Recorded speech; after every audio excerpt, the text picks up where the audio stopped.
போற்றி. தென்தில்லை மன்றினில் ஆடி போற்றி. இன்றனக்கார முதமானாய் காவாய் கனகத்திரளே போற்றி. அருள் தரும் பன்னார் மொழியம்மையுடன் அமர்திரு நனாவுடையார் திருவடிகள் போற்றி போற்றி. திருச்சிற்றம்பலம். புலியர்கோன் வெப்பொழித்த புகழியர்கோன்களல் போற்றி. ஆளிமிசை கல்மிதப்பில் அணைந்த பிரானடி போற்றி. வாழி திருநாவலூர் வன்தொண்டர் பதம் போற்றி. ஊழிமலி திருவாத ஊரர் திருத்தாள் போற்றி.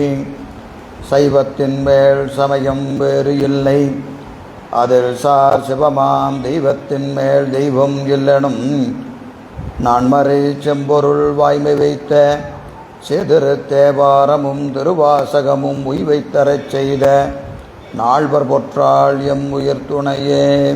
தெல்லை வாழந்தனரே முதலாக சீர்படைத்த தொல்லையதாம் திருத்தொண்ட தொகையடியார் பதம் போற்றி. ஒல்லையவர் புராணகதை உலகறிய விரித்துரைத்த செல்வமலி குன்றத்தூர் சேக்கிழாரடி போற்றி. ஈராண்டில் சிவஞானம் பெற்று எந்தமை கண்டார் இணைத்தாள் போற்றி. நாராண்ட பல்லடியார்க்கு அருள் புரிந்த அருள் நந்தி நற்றாள் போற்றி. நீராண்ட கலந்தை நகர் மறைஞான சம்பந்த நிழல்தாள் போற்றி. சீராண்ட தில்லை நகர் உமாபதியார் செம்பதுமத்திருத்தாள் போற்றி போற்றி. திருச்சிற்றம்பலம். தில்லையம்பலம். திருநாவுக்கரசு வளரு திருத்தொண்டின் நெறிவாள வரிஞான தவமுனிவர் வாகீசர் வாய்மதிகள் பெருநாமச்சீர் பரபலுருகின்றேன் பேருலகில் ஒரு நாவுக்கு உரை செய்ய ஒண்ணாமை உணராதேன். திருச்சிற்றம்பலம். தில்லையம்பலம். எல்லாம் அல்ல ஈர்த்தன்னை ஆண்ட எந்த பிரான் அருள் தரும் பன்னார் மொழியம்மையுடன் அமர் திருநாவுடை பெருமானது திருவடித் தாமரைகளை மனமொழிமைகளாலே வணங்கி அடியேனை இந்த சென்னரிலே ஆற்றுப்படுத்திய ஞானாசிரிய பெருமக்களுடைய திருவடித் தாமரைகளை மனமொழிமைகளாலே வணங்கி இந்த ஞான சிந்தனையை தொடர்ந்து செய்மெடுத்து கொண்டிருக்கின்ற அத்துணை அடியார் பெருமக்களுடைய திருவடித் தாமரைகளையும் மனமொழிமைகளாலே வணங்கி மகிழ்கின்றேன். திருவருளும் குருவருளும் கூட்ட நம்முடைய அருளந்தி சிவம் அருளி செய்த சிவஞான சித்தியார் சுபக்கமாகிய ஞானப்பணுவலிலே நாம் கடந்த வகுப்பில் 2வது நூற்பா 2ஆம் அதிகரணம் அதில் 143வது பாடல் வரை சிந்தித்திருக்கிறோம். 3வது அதிகரணமா 2வது அதிகரணமா? 3வது அதிகரணம். 3வது அதிகரணத்தில் 143 மொத்தம் எண்ணிக்கை 143 அது வரைக்கும் நாம் சிந்தித்திருக்கிறோம். இதில் நமக்கு 2வது நூற்பா சிவஞான போதத்தில் 2வது நூற்பா என்னது? அவையேயாய் தானேயாய் அவையே தானேயாய் ஆணையின் இருவினையின் போக்குவரவு புரிய ஆணையின் நீக்கமின்றி நிற்குமன்றே. 4 அதிகரணம். அதில் 4 அதிகரணம், இதுலேயும் 4 அதிகரணம். அதில் முதல் அதிகரணம் என்னது? அவையே தானேயாய் அவையேயாய் தானேயாய் என்பது முதல் அதிகரணம். 2வது அதிகரணம் ஆணையின் இருவினையின். 3ஆம் அதிகரணம் போக்குவரவு உரிய. 4ஆம் அதிகரணம் நீக்கமின்றி நிற்குமன்று. இங்கே இதில் பார்க்கிற போது உலகளாமாகி வேறாய் உடனுமாய் ஒளியாய் ஓங்கி அலைகளாவியர்கள் கண்மத்து ஆணையின் அமர்ந்து செல்ல தலைவனாய் அவற்றின் தன்மை தனக்கு எய்தலின்றி நிலவுசீர் அமலனாகி நின்றனன் நீங்காது எங்கும். உலகளாமாகி வேறாய் உடனுமாய் ஒளியாய் ஓங்கி என்பது முதல் அதிகரணம். 2வது அதிகரணம் அலைகளாவியர்கள் கண்மத்து ஆணையின் அமர்ந்து செல்ல என்பது 2வது அதிகரணம். 3வது அதிகரணம் தலைவனாய் அவற்றின் தன்மை தனக்கு எய்தலின்றி என்பது 3ஆம் அதிகரணம். 4ஆம் அதிகரணம் நிலவு சீர் அமலனாகி நின்றனன் நீங்காது எங்கும் என்பது 4ஆம் அதிகரணம். இந்த முதல் 2 அதிகரணம் பார்த்துட்டோம். முதல் அதிகரணம் அத்துவித இலக்கணம். முதல் அதிகரணம் அத்துவித இலக்கணம். 2ஆம் அதிகரணம் கண்மத்திற்கு இலக்கணம். ஆணையின் இருவினையின். அங்கே சிவஞான போதத்தில் ஆணையின் இருவினையும். இங்கே அலைகளா உயிர்கள் கண்மத்து ஆணையின் அமர்ந்து செல்ல. அப்போ ரெண்டாவது அதிகரணத்தில் என்ன சொல்லியிருக்கிறாரு? கண்மத்திற்கு இலக்கணம் சொல்கிறார். கண்மத்திற்கு இலக்கணம் சொல்லுகிறார். மூன்றாம் அதிகரணம் மாயைக்கு இலக்கணம். மாயைக்கு இலக்கணம். மாய இலக்கணம் என்பது நம்ம கடந்த வகுப்பில் பார்த்தோம். 143வது பாட்டு அதான் மாயைக்கு இலக்கணம் சொல்கிறாரு. நித்தமாய், அருவாய், ஏக நிலைமையதாய், உலகத்திற்கு ஒரு வித்துமாய், அசித்தாய், எங்கும் வியாபியாய், விமலனுக்கோர் சக்தியாய், புவனபோகமும் கரணமும் உயிர்க்காய் வைத்ததோர் மலமாய், மாயை மயக்கமும் செய்யுமன்றே. மயக்கமும் செய்யுமன்றே என்பதை தான் நம்ம போன வகுப்பில் கொஞ்சம் விரிவாக பாடியத்திலிருந்து பார்த்தோம். என்னென்ன சமயங்கள் மாயை பற்றி என்னென்ன சொல்லுகிறது என்பதைத்தான் கொஞ்சம் நம்ம போன வகுப்பில் விரிவாக பார்த்தோம். அதை பூரா மறுப்பதற்காக தான் அதில் விரிவாக பாடியத்தில் எழுதியிருக்கிறார். அந்த வகையில் நம்ம ஒரு தடவை அந்த பொழிப்புரை மட்டும் பார்ப்போம். மாயின் சொரூபம் கூறுவார், புவனபோகமும் தனுகரனும் உயிர்க்காய் என்றும். அந்த பாட்டுக்கு பொழிப்புரை பாருங்க. ஏற்கனவே போன வகுப்பில் நடத்தினது தான், இருந்தாலும் ஒரு முறை அதை பார்த்துருவோம். பார்த்துட்டு அடுத்தது போகலாம். சரிங்களா? புவனபோகமும் தனுகரனும் உயிர்க்காய், அது மாத்திமிகர் மதம் பற்றி சூனியத்தின் செல்லாமை பொருட்டு. மாயை என்பது சூனியம் என்பது யாருடைய கருத்து? மாத்திமிகருடைய கருத்து. எது சூனியம் அல்ல, உயிர்களுக்காக தனு கரண புவன போகங்களை தரக்கூடியது மாயை. அது உள்பொருளே, அது சூனியம் கிடையாது, உள்பொருளே என்பதை நிறுவுவதற்காக ஒரு சொல்லு வைக்கிறார். எது? புவன போகமும் தனுகரணமும் உயிர்க்காய் என்று வைத்தார்.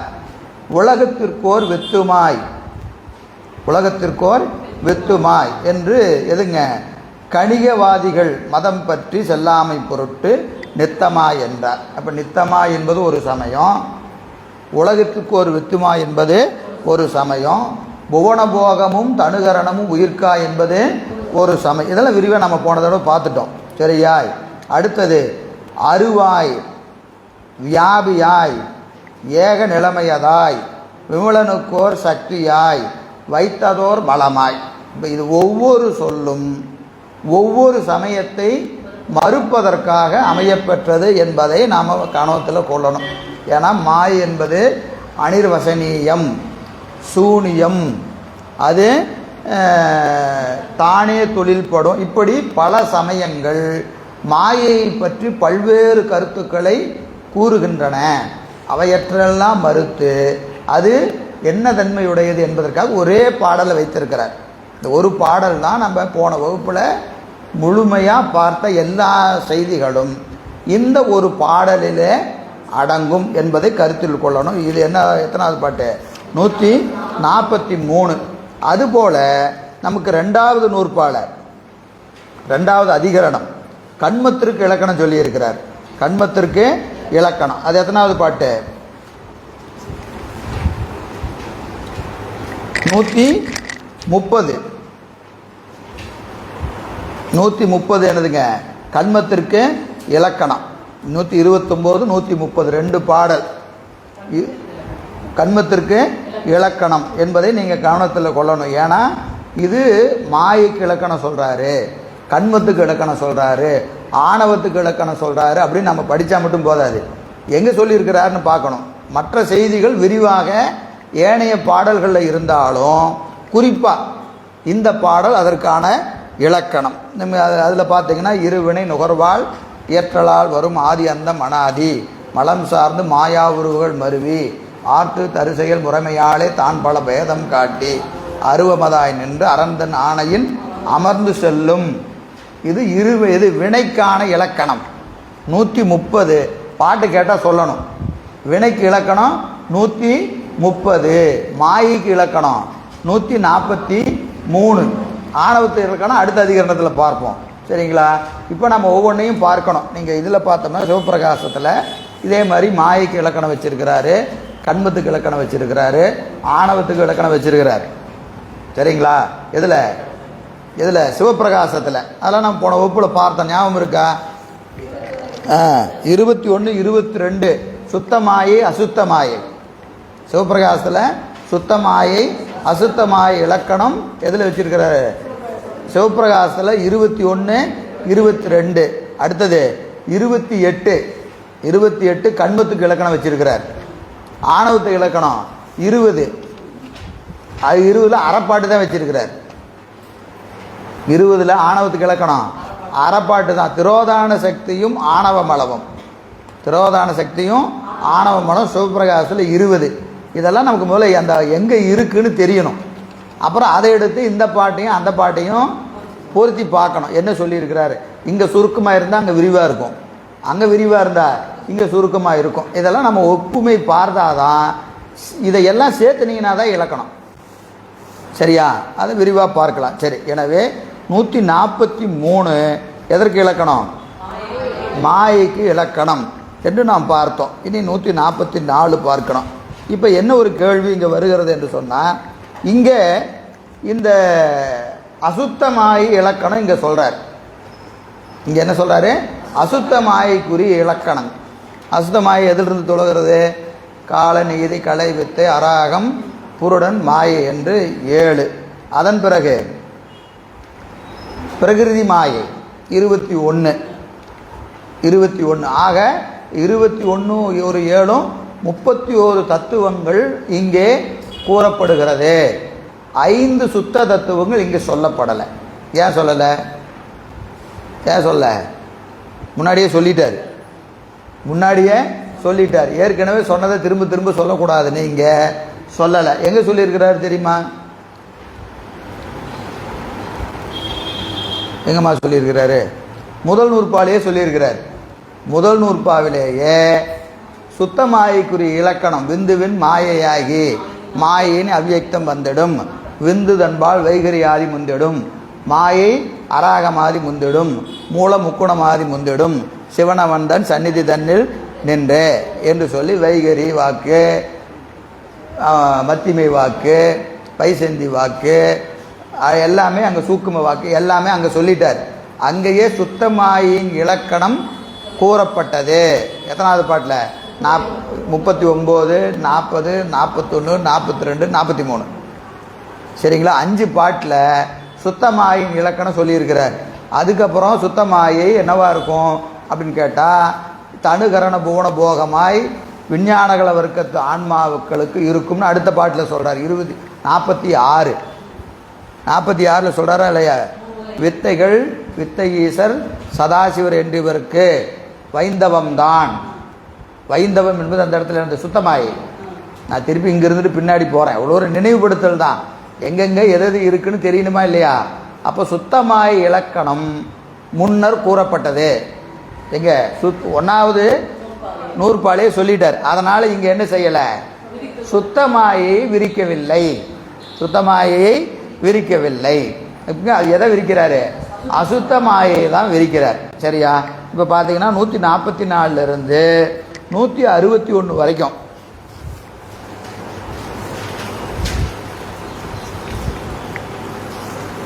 160 161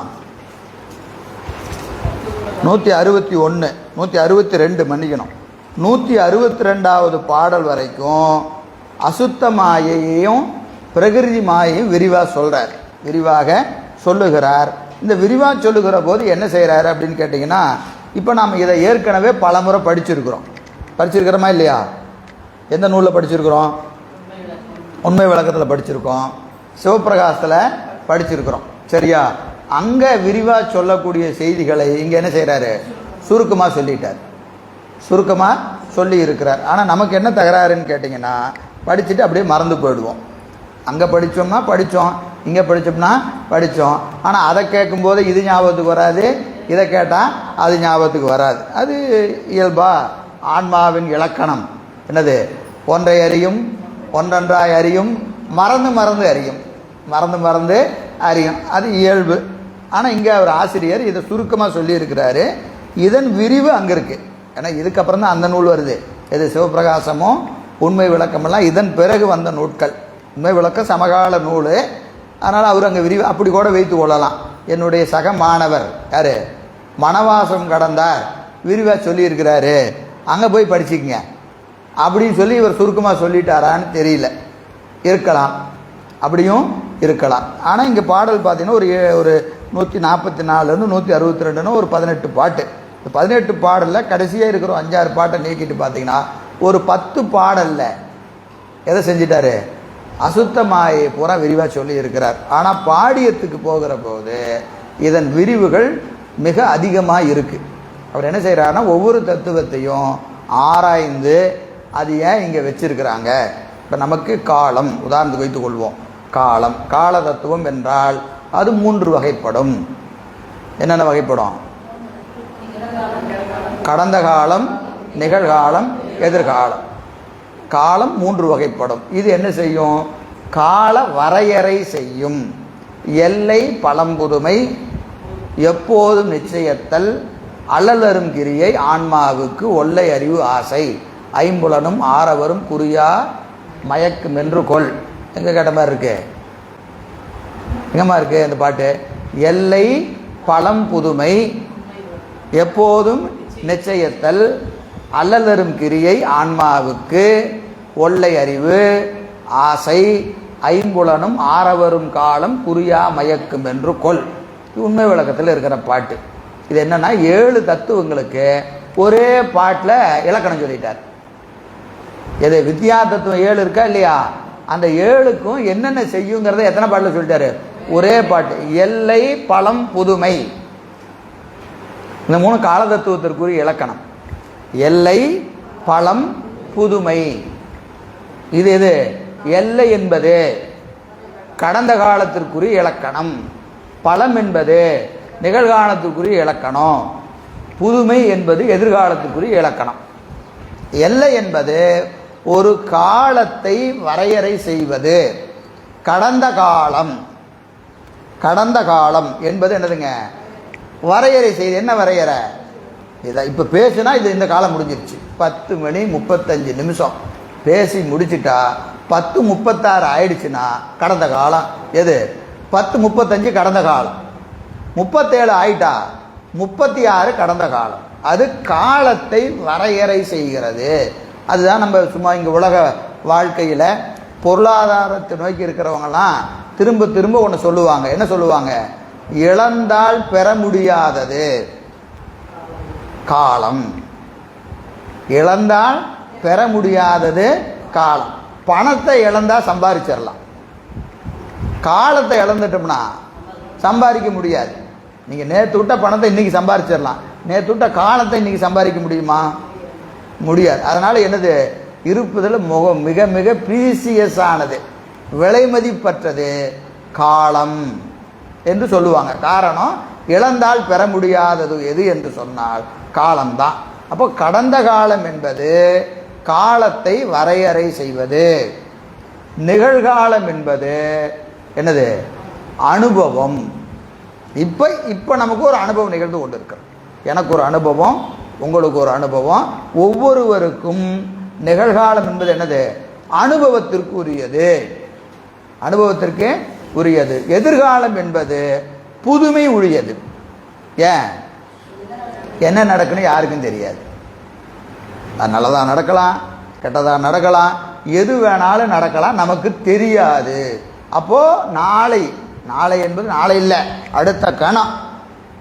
அடுத்த கணம் என்பது நமக்கு எப்படியா இருக்கும்? எப்படி வேணாலும் இருக்கலாம். புதுமை உடையது, விசித்திரமானது.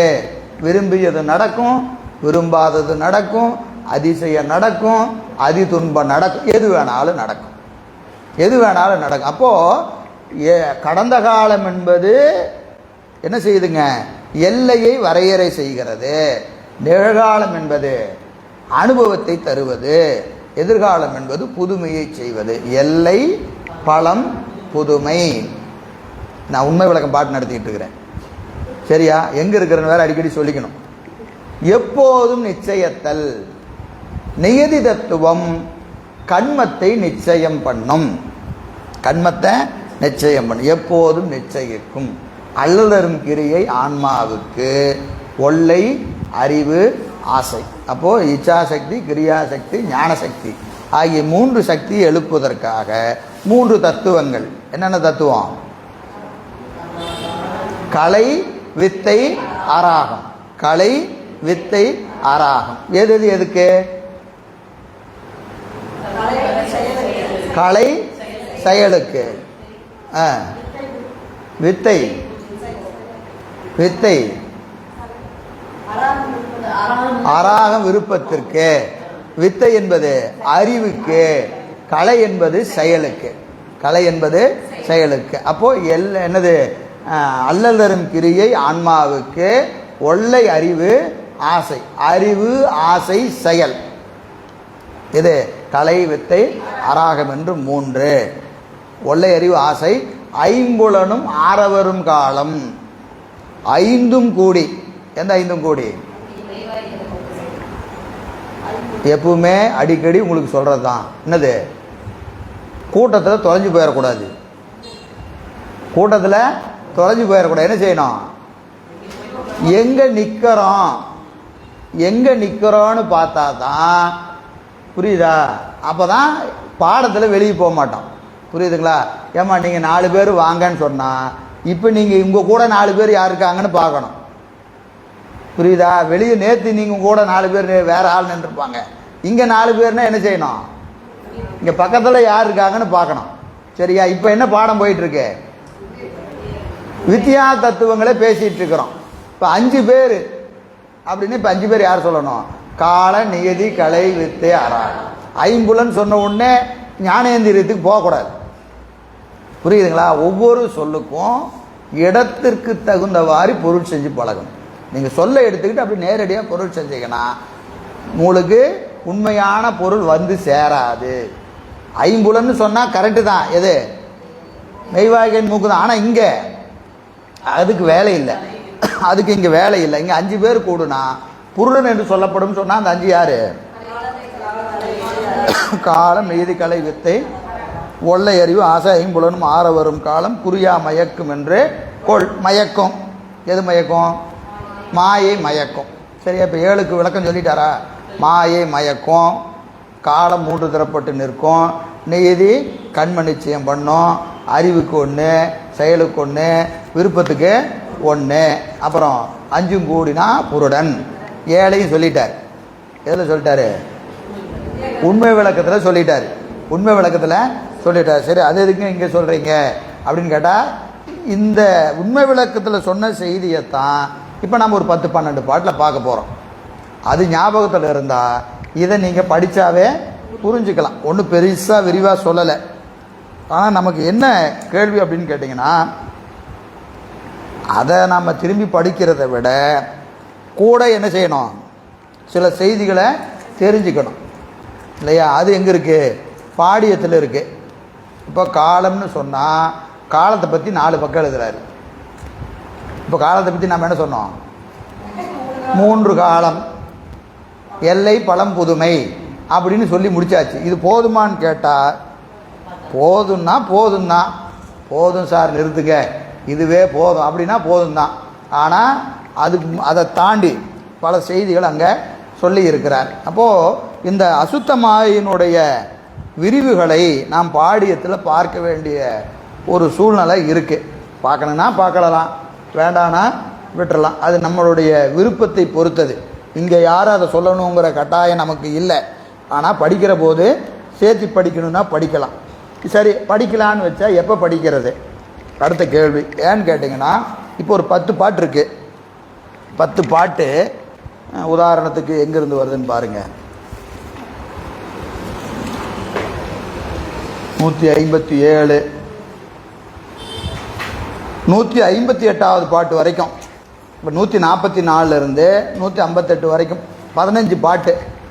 இந்த 15 பாடல்கள் எதை சொல்லுது?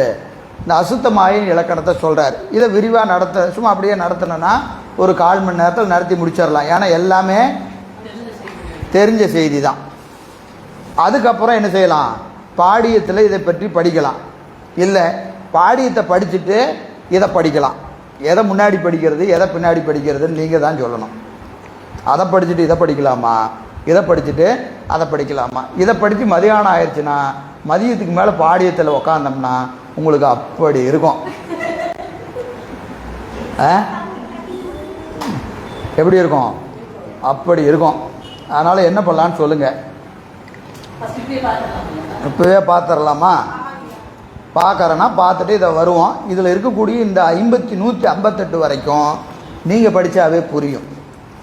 புரியுதுங்களா? இதில் ஒன்றும் பெரிய விரிவான செய்தி எதுவும் இல்லை. எதில் இருக்குது? உண்மை விளக்கத்தில் இருக்கிற அதே செய்தி தான். உண்மை விளக்கத்தில் என்ன இருக்கிறதோ அதுதான் இங்கே அப்படியே சொல்லியிருக்கிறார். அதனால் இது ஒன்றும் நமக்கு மதியத்துக்கு மேலே அப்படியே பாட்டை படித்து டக்கு டக்குன்னு சொன்னால் கூட உங்களுக்கு மதிய நேரத்தில் ஒன்றும் சிரமம் இருக்காது. அதனால் உங்கள் அனுமதியோட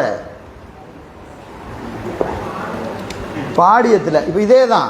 இப்போ காலம்னா என்ன, நீதினா என்ன, இதே செய்தி தான். கொஞ்சம் விரிவாக சொல்லியிருக்கிறார்.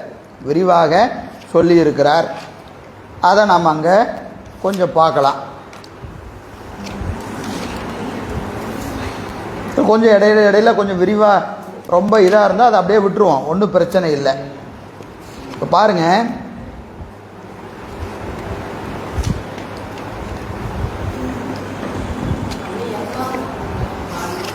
அதில் இருக்காதுமா. பாடி புக் வச்சுருக்கீங்களா?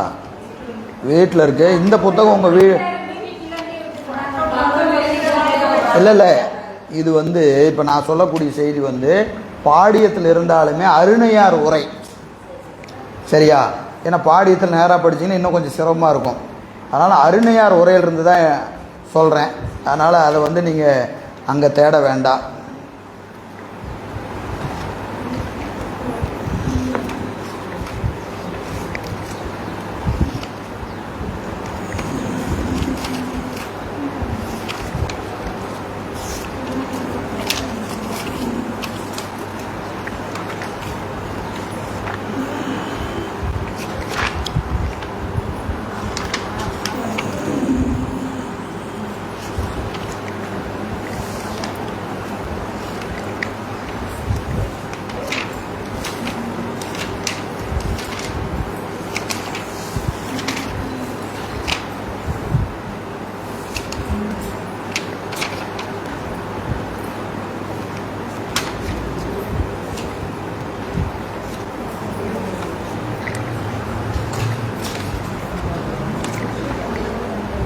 இப்போது சிவதத்துவம் நம்ம ஏற்கனவே பார்த்தோம். அதை பற்றி விரிவாக ஒன்றும் சொல்லலை. அதில் ஒரு கடைசி பேரா மட்டும், சரிங்களா? சிவதத்துவத்தை பற்றி ஒரு பேரா அது மட்டும் உங்களுக்கு சொல்லிடுறேன். அது என்னன்னு கேட்டிங்கன்னா, சூக்கும வாக்குக்கு பற்றுக்கோடு. சிவதத்துவம், நாத தத்துவம் என்பது சூக்கும வாக்கிற்கு பற்றுக்கோடு. வாக்கு எத்தனை வகைப்படும்? 4 வாக்கு. 4 வாக்கு. சூக்குமை, பைசந்தி, மத்திமை, வைகரி, 4 வாக்கு இருக்குது. இதில் தத்துவங்கள் எத்தனை இருக்குது? 5 இருக்குது. சுத்த தத்துவம் எத்தனை இருக்குது? 5 இருக்குது. அப்போ இங்கே 4 தான் இருக்குது. அப்போ இந்த 4 என்னவா சொல்லணும்? 5ஆ சொல்லணும். எப்படி சொல்கிறது? சூக்கும வைகரி, தோள வைகரி. சூக்குமை, பைசந்தி, மத்திமை. வைகரியை 2ஆ சொல்லணும். சூக்கும வைகரி, தோள வைகரி. சரிங்களா? இப்போ 5 ஆயிடுச்சா? நாத தத்துவத்திற்கு சூக்கும வாக்கு, விந்து தத்துவத்திற்கு சூக்குமைக்கு அடுத்தது என்னது? பைசந்தி. எழுதி போடணுமா? சூக்குமை வரிசை எழுதுங்க. நாதம், விந்து, சாதாக்கியம், மகேஸ்வரம், சுத்த வித்தை. நாதம், விந்து, சாதாக்கியம், மகேஸ்வரம், சுத்த வித்தை. 5 தத்துவம் இருக்கா இல்லையா? ஒவ்வொன்றுக்கு நேரம் 4 வாக்கு எழுதுங்க. சூக்குமை, பைசந்தி, மத்திமை. வைகரியை 2ஆ பிரித்து எழுதுங்க. சூக்கும வைகரி, தோள வைகரி. அப்போ ஒவ்வொரு தத்துவமும் ஒவ்வொரு வாக்குக்கு ஆதாரமாக இருக்கும். ஒவ்வொரு வாக்குக்கு ஆதாரமாக இருக்கும். சரியா? இப்போ நாத தத்துவம் எதற்கு ஆதாரமாக இருக்கிறது? சூக்குமை வாக்குக்கு. சூக்கும வாக்குக்கு எதற்கு அப்படின்னு கேட்டிங்கன்னா, இந்த 5 தத்துவங்களிலும் உலகங்கள் உண்டு. 5 தத்துவத்திலையும் உலகம் உண்டு. 5 தத்துவத்திலையும் ஆன்மாக்கள் உண்டு. ஆன்மாக்கள் உண்டு. அவர்களுக்கு அந்த வாக்கு சம்பந்தம் இருக்கும். சரிங்களா? நாத தத்துவத்தில் இருக்கிற ஆன்மாக்கள் யார் இருப்பாங்க? விஞ்ஞான கலர். விஞ்ஞான கலரில் உயர்ந்த பக்குவம் உடையவங்க, அதுலேயே உயர்ந்தவங்க. விஞ்ஞான கலர்னாவே உயர்ந்தவங்க தான். அதில் உயர்ந்த பக்குவம் உடையவங்க எங்கே இருப்பாங்க? சூக்கும நாத தத்துவத்தில் இருப்பாங்க. ஏன்னா அவங்களுக்கு அடுத்த ஸ்டெப் என்னது? பரமுத்தி தான். ஏன்னா கடைசி படியில் நிற்கிறாங்க. நாத தத்துவத்தை தாண்டிட்டா பரமுத்திக்கு போயிடுவாங்க. இப்போ நாமெல்லாம் எங்கே இருக்கிறோம்? 36வது படியில் நிற்கிறோம். தத்துவங்கள் வரிசையில், பூணங்கள் வரிசையில் எடுத்துகிட்டு 224 பூணம். நம்ம 224வது பூணத்தில் நிற்கிறோம். சரியா? நாம் பூண வரிசை ஏறணும்னா 224 படி ஏறணும்.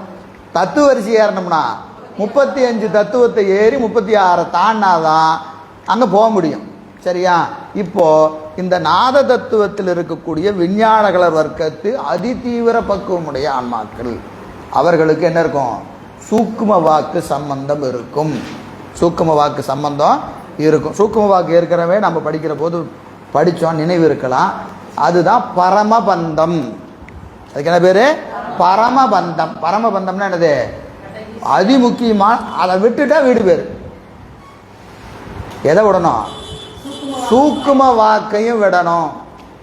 சூக்கும வாக்கையும் விடணும். குறிப்பு என்ன? சூக்கும வாக்கையே விடணும். எதை விடணும்? சூக்கும வாக்கையே விடணும். அப்படின்னு என்ன அர்த்தம்? பேசாதையா, பேச்ச நிறுத்து, பேச்ச நிறுத்து. ஏன்னா வைகரி வாக்கெல்லாம் ஒன்றுமே இல்லை. வைகரி வாக்கெல்லாம் ஒன்றுமே இல்லை. நமக்கு அதுவே முடிய மாட்டேங்குது. வைகரி வாக்கை விட வேண்டாம். என்ன செய்ய முடியல? முறைப்படுத்த முடியவில்லை, ரெகுலேட் பண்ண முடியல. நீங்கள் விடலாம் வேண்டாம். இந்த வைகரி வாக்கு என்ன செய்யணும்? ரெகுலேட் பண்ண, முறைப்படுத்தணும். எப்படி படுத்துறது? தேவையானதை மட்டும்தான் பேசணும், தேவையில்லாததெல்லாம் பேசக்கூடாது. இது ஃபர்ஸ்ட் ஸ்டெப்பு. இந்த வைகரி வாக்கை கட்டுப்படுத்துறதுக்கு முதல் ஸ்டெப் என்னது? வேண்டாததை பேசக்கூடாது. எது தேவையோ அதை தான் பேசணும். இங்கேயே ஃபெயிலு, இங்கேயே டோட்டல் ஃபெயிலியர், இங்கேயே டோட்டல் ஃபெயிலியர். அப்புறம் எங்கே போய் வைகரி வாக்கை விட்டு, பைசந்தியை விட்டு, மத்திமையை விட்டு, சூக்கும வாக்கை எங்கே போய் விடுறது? என்னைக்கு பரம்புத்தி போகிறது? யோசிச்சு பாருங்க. இப்போ நமக்கு எல்லாருக்கும் ஒரு ஆசை இருக்குது. என்னது? நான் பூசை பண்ணுறேங்க, இந்த பிறவியில் எனக்கு முத்தி கிடைக்குமா? இந்த கேள்வி யாருக்கு இருக்கு? எல்லாருக்கும். பூசை பண்ணாலும் சரி பண்ணாட்டியும் சரி, 4 நாள் கோயிலுக்கு போயிட்டா சிவபெருமான் எனக்கு முத்தி கொடுப்பாரா அப்படிங்கிற கேள்வி எல்லாத்துக்கும். கொடுப்பாரு தான். நீ உன்னை கொஞ்சம் அதில் என்ன செஞ்சு பாரு, உரைகள், உன்னோட தகுதியை கொஞ்சம் உரைச்சி பார்த்துக்கோ. சூக்கும வாக்கில் பற்று உடையவர்களே நாத தத்துவத்தில் தான் நிற்கிறாங்க. அவங்களே இன்னும் மேலே போகலை. சூக்கும வாக்கை மட்டும்தான் பிடிச்சிக்கிட்டு இருக்கிறாங்க. மீதி எதை விட்டாச்சு? எல்லாத்தையும் விட்டாச்சு. அவர்களே இன்னும் பரமுத்தி என்னைக்குப்பா கொடுப்பேன்னு நிற்கிறாங்க. நாத தத்துவத்தில் போய் நின்றுக்கிட்டு இருக்கிறாங்க. நாம் இருக்கிறதுலையே ரொம்ப ரொம்ப கீழே அதிபாதாளத்தில் நின்றுக்கிட்டு ஒன்றையும் விட்டதா தெரியல. விட்டோன்னு எதை சொல்கிறது? எதையாவது விட்டுருக்கிறோமான்னு கேட்டால் விட்ட மாதிரி நமக்கு தெரியல. ஆனால் ஆசை எப்படி இருக்கு? எனக்கு என்னைக்கு சாமி பரமுத்தி கொடுப்பீங்க, எனக்கு கொடுப்பீங்களா மாட்டீங்களா? நானும் நல்லா தான் பூசை பண்ணுறேன், எனக்கு கொடுப்பீங்களா மாட்டீங்களா? அப்போ என்ன காரணம்னா, முத்தி என்பதன் இலக்கணம் நமக்கு தெரியல, அதற்கான தகுதி நமக்கு தெரியல. அதனால் நமக்கு என்ன இருக்கிறது? தகுதி தெரியாததுனால ஆசைக்கு அளவில்லை, ஆசைக்கு அளவில்லை. ஏன்னா தெரியாத போது எதுக்கு வேணாலும் ஆசைப்படலாம். இலக்கணம் தெரிஞ்சுட்டா என்ன ஆகும்? எப்படி போய் கேட்குறதுங்க? எப்படி போய் கேட்குறது? ஏன், நமக்கு தான் தெரியும், நம்ம லட்சணமும் தெரியும், முத்தி லட்சணமும் தெரியும். நாம் போய் கேட்கலாமா அப்படின்னு ஒரு எண்ணம் வருதா இல்லையா? அப்போது பாருங்கள், இங்கே தான். எனவே அது ஆகமங்கள் யாவும் இத்தத்துவத்தில் அந்த வாக்கு வடிவாய் வேற்றுமையின்றி பொதுமையில் நிற்றலில் அறியப்படும். இப்போ ஆகமங்கள் என்று சொல்லக்கூடியவை எங்கே இருக்குது அப்படின்னு கேட்டிங்கன்னா, நமக்கு வரிசையாக தோன்றி வருகிறது. எங்கள் நாத தத்துவத்தில் வேற்றுமையின்றி பொதுமையில் நிற்கும். பொதுமையில் நிற்கும். பொதுமையில் நிற்கும்னா வேற்றுமையின்றி பொதுமையில் நிற்கும்னா எப்படி சொல்கிறது? சூக்கும வாக்குக்கு இலக்கணம் பார்க்கணும். நான் ஒவ்வொன்றா போனால் திருப்பி திருப்பி பின்னாடியே போகணும். சூக்கும வாக்கது அழிவது இன்றி தன் அதிகாரத்திற்கு அழிவினை ஆக்கிடும்னு சொல்கிறார். எங்கே? எத்தனாவது பாட்டில்? 40வது பாட்டு சொல்கிறார். இதே நூலில் 40வது பாட்டில் சூக்கும வாக்கு இலக்கணம் 40. சூக்கும வாக்கது எப்படி இருக்கும்? அழிவது இன்றி தன் அதிகாரத்திற்கு அழிவினை ஆக்கிடும். தன்னை கண்டால் குருடன் நீக்கமில் அறிவு ஆனந்தம் முதன்மை நித்தியம் உடைத்தாய் போக்கோடு வரவு இலைப்பொடு விகாரமும் என்றாய். அதுக்கு என்ன போக்குவரவு கிடையாது, விகாரம் கிடையாது, நித்த வடிவாய் இருக்கும். அப்போ சூக்கும வாக்கு என்பது என்னதுங்க? கருத்து மாத்திரையாய் நிற்கும். கருத்து மாத்திரை. இப்போ உதாரணத்துக்கு அம்மா, அம்மா என்ற ஒரு சொல் இருக்கா இல்லையா? அம்மா, இது சூக்கும வாக்குல அம்மா என்ற சொல் எப்படி நிற்கும்? அம்மா என்ற பொருளை அறிந்து நிற்கும். அங்கே என்ன இருக்கும்? பொருள் தான் தெரியும். நீங்கள் தமிழோ ஆங்கிலமோ மலையாளமோ கன்னடமோ இந்தியோ யாராக வேணாலும் இருங்க, நமக்கு இப்போ அம்மான்னு சொன்னால் இது என்ன சொல்லல? தமிழ் சொல். அம்மா என்பது தமிழ் சொல். இங்கிலீஷ்காரன் என்ன சொல்லுவான்? மம்மிம்பா. ஹிந்திக்காரன் மாம்பா. ஒவ்வொருத்தனும் ஒவ்வொன்றா சொல்லுவான். அப்போது இந்த சொல் சூக்கும வாக்கில் எப்படி இருக்கும்னு கேட்டால் அம்மா என்ற ஒரு பொருளை உணர்த்தி நிற்கும். புரியுதா இல்லைங்களா? அம்மாங்கிற உணர்வு இருக்கா இல்லையா? உணர்வு தான் அங்கே நிற்குமே ஒழிய அம்மாவா மம்மியா மாவா டாடியா இதெல்லாம் இருக்காது. மொழி பேதம் அங்கே இருக்காது. மொழி பேதம் அங்கே இருக்காது. அங்கே என்ன இருக்கும்? கருத்து மாத்திரையாய் நிற்கும். யானை அப்படின்னா யானை என்ற கருத்து தான் இருக்குமே ஒழிய யானை என்ற சொல் அங்கே இருக்காது. எதில்? சூக்கும வாக்கில்.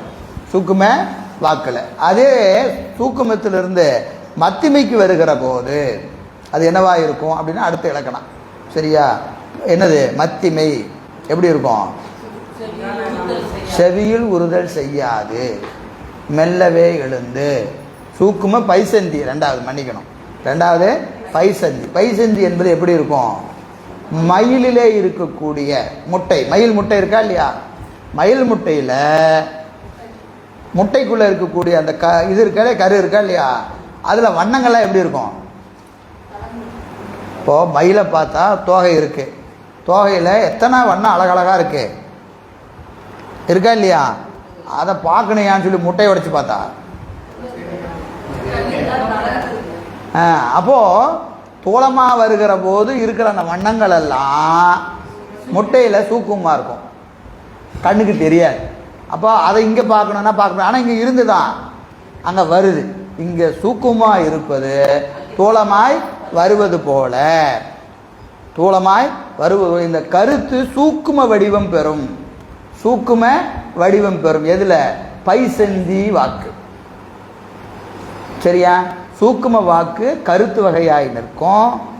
அடுத்தது பைசந்தி வாக்கு சூக்குமமாய் நிற்கும். எது? கருத்துக்கள் சூக்குமமாய் நிற்கும்.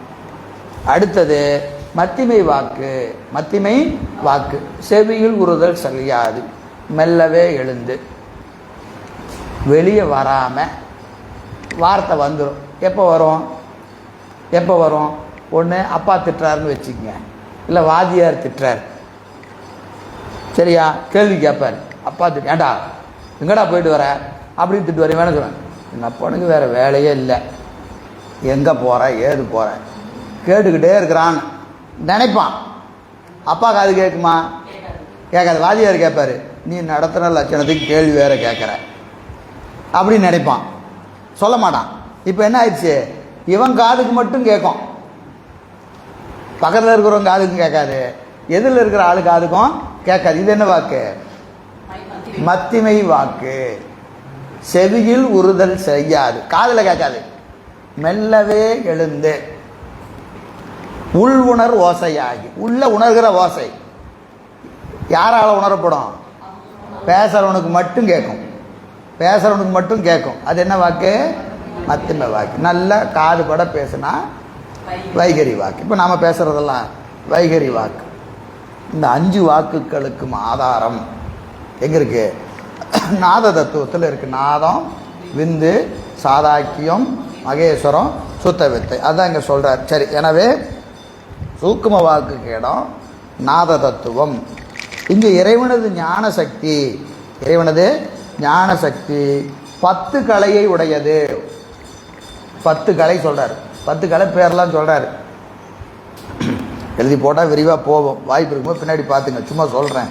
இத்திகை, தீபிகை, ரேசிகை, மோசிகை, ஊர்த்துவ காமினி, வியாபினி, வியோம ரூபிணி, அனந்தை, அனாதை, அனாசிரிதை. 10 கலை.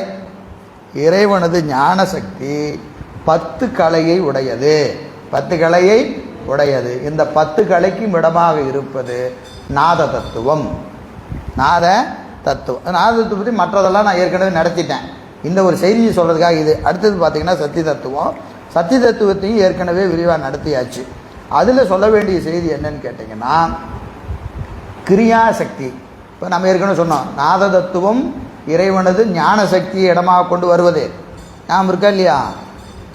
இறைவனது ஞான சக்தி சுத்தமாயை நோக்குகிற போது சுத்தமாயை தொழில்பட்டு நாத தத்துவம் தோன்றும். படிச்சுமா இல்லையா? அதே போல் இறைவனது கிரியாசக்தி சுத்தமாயை நோக்குகிற போது எது தோன்றும்? விந்து தத்துவம் தோன்றும். அப்போ விந்து தத்துவத்தில் எது தொழில்படும்? இறைவனது கிரியாசக்தி தொழில்படும். இறைவனது கிரியாசக்தி தொழில்படும். அந்த கிரியாசக்தி என்பது 5 கலைகளை உடையதுங்கிறார். இதெல்லாம் கொஞ்சம் எக்ஸ்ட்ரா செய்தி. இது நீங்கள் இதில் படிக்கணுங்கிற அவசியம் இல்லை. எங்கே சித்தியாவில் படிக்கணுங்கிற அவசியம் இல்லை, சிவபிரகாசில் படிக்கணுங்கிற அவசியம் இல்லை. ஆனால் இதை எப்போவாது படிக்கணுமா இல்லையா? அதனால் போகும்போது அப்படி ஒன்றா கூட்டிகிட்டே போக வேண்டியதான். 10ல் 2 ஞாபகத்துக்கு இருந்தால் மகிழ்ச்சி. ஞாபகமே இல்லைனாலும் எங்கேயோ கேட்ட மாதிரி இருக்குதுங்க அப்படின்னு ஞாபகம் வந்தால் கூட மகிழ்ச்சி தான். அதுக்காக தான் இது, வேறு ஒன்று இல்லை. எனவே இறைவனது கிரியாசக்தி 5 கலைகளை உடையது. 5 கலை நமக்கு தெரிஞ்சது தான். நிவர்த்திகளை, பிரதிட்டாகலை, வித்தைகளை, சாந்திகளை, சாந்தி அதீதகளை. இந்த 5 கலைகளுக்கும் இடமாக இருப்பது எது? விந்து தத்துவம். விந்து தத்துவம் 5 கலை. சரி, இங்கே விந்துமூர்த்தியை வழிபடுவோர் இந்த புவனங்களில் இருப்பாங்க. நாதமூர்த்தியை வழிபடுறவங்க சிவதத்துவத்தில் இருப்பாங்க. விந்துமூர்த்தியை இப்போ பெருமான் இங்கே விந்து தத்துவ வடிவில் நிற்கிறானா இல்லையா? இந்த பெருமானை வழிபடுறவங்களாம் இந்த தத்துவத்தில் இருக்கிற புவனங்களில் இருப்பாங்க. புவனங்கள் போட்டால் நீங்கள் ஒரு சார்ட் போடணும். 224 புவனத்தை எடுத்துக்கிட்டு எந்தெந்த தத்துவங்களில் எத்தனை புவனம் இருக்குது, ஒவ்வொன்றுக்கு பேர் இருக்குது. 224 புவனத்துக்கும் பேர் இருக்குது. அங்கே அந்த புவனத்துக்கு அதிபதி யாருன்னு இருக்கு. எல்லாம் எங்கே போய் பார்க்கணும்?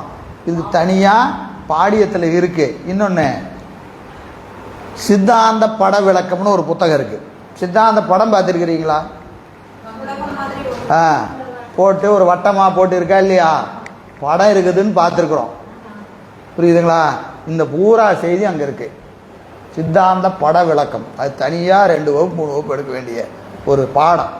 என்னென்ன புவனங்கள், எந்தெந்த தத்துவங்கள், அது என்னென்ன கலை இருக்குது, கலைக்கு அதிபதி யார், புவனத்துக்கு பேர் என்ன, புவனத்துக்கு அதிபதி யார், யார் யார் எந்தெந்த புவனங்களில் இருப்பாங்க, இதெல்லாம் விரிவாக சொல்கிறதுக்கு ஒரு தனியாக ஒரு புத்தகம் இருக்குது. சித்தாந்த பட விளக்கம்னு ஒரு புத்தகம் இருக்குது. அங்கே தான் நாம் இருக்கிற இடம். எல்லாம் படம் எல்லாத்துட்டையும் இருக்கும். புத்தகம் இருக்கா? படித்து பாருங்கள். புரிஞ்சுதுன்னா வந்து சொல்லுங்கள். சரியா? ரொம்ப விரிவான செய்தி. என்னம்மா புரியல? வாங்கி தரதா? நம்ம இதில் இருக்குங்கம்மா. அதாவது இதில் திருவாவூர் ஆதீனத்தில் இருக்குது. ஆதீன வெளியிடுது. அங்கே லைப்ரரியில் மட்டும்தான் கிடைக்கும் அந்த புத்தகம். திருவாவூர் எப்போவாவது போனீங்கன்னா அங்கே லைப்ரரியில் அந்த புத்தகம் கிடைக்கும்.